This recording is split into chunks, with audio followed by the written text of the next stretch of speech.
ਓਏ ਆਏ ਓਏ ਭੈਣ ਦੇ ਯਾਰ ਦਾ ਔਖਾ ਹੀ ਬੜਾ ਹੋਇਆ ਪਿਆ ਓਏ। ਉਹ ਸਤਿ ਸ੍ਰੀ ਅਕਾਲ ਡਾਕਟਰ ਸਾਹਿਬ। ਉਹ ਸਤਿ ਸ੍ਰੀ ਅਕਾਲ ਅਮਲੀਆ। ਕੀ ਹੋ ਗਿਆ?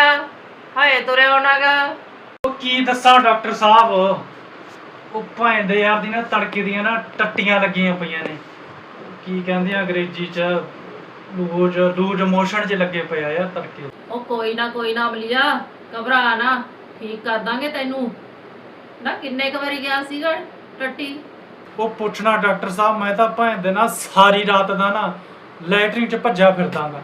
ਮੈਂ ਤਾਂ ਇਸੇ ਕਰਕੇ ਵਾਰੀ ਜਾਂਦੇ ਮੈਂ ਤਾਂ ਮੰਜਾ ਵੀ ਲੈਟਰਿਨ ਕੋਲ ਹੀ ਡਾਲਿਆ। ਅੱਛਾ, ਸਾਰੀ ਰਾਤ ਦਾ ਹੀ ਭੱਜਿਆ ਫਿਰਦਾ। ਅੱਛਾ ਐਂ ਦੱਸ ਮੈਨੂੰ, ਕਿੰਨੀ ਕੁ ਪਤਲੀ ਆਉਂਦੀ ਆ? ਉਹ ਕੀ ਦੱਸਾਂ ਡਾਕਟਰ ਸਾਹਿਬ, ਵੀ ਪਤਲੀ ਤਾਂ ਇੰਨੀ ਪਤਲੀ ਜ਼ਰੂਰ ਆਉਂਦੀ ਹੈ ਕਿ ਤੂੰ ਆਪਦੇ ਮੂੰਹ ਨਾਲ ਉਹਦੀ ਕੁਰਲੀ ਕਰ ਸਕਦਾ। ਕੀ ਹੋ ਰਿਹਾ?